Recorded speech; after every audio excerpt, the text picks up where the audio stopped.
Ayan mga migs, no? Dito ulit tayo sa Sweden, no? So, yung mga nadaanan natin ay nag-yelo pa rin pero hindi na ganoon kakapal talaga yung yelo niya, no?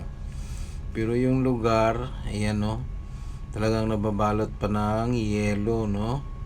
So, ibig sabihin, malamig pa rin talaga, no? Ayan, no?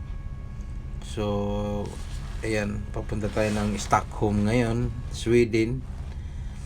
So pagdating natin dito sa may bandang siyudad na, no, yung makikita natin na wala talagang kagalaw-galaw yung tubig dahil nabalot na siya ng yelo. So may mga cruise ship pala dito, no? Yan, no? First time din natin makapunta rito. Lalaki ng mga cruise ship na nandito na nakadaong. So tayo dito sa may bandang ito, may gilid na sa kabila, no? Diyan tayo dadaong. So, yun, no, padaong na, malapit na tayo makadaong, no. Hopefully na makalabas tayo dito sa lugar na to dahil first time ko rin na makapunta dito.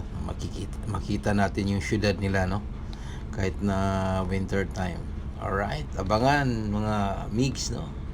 Woohoo!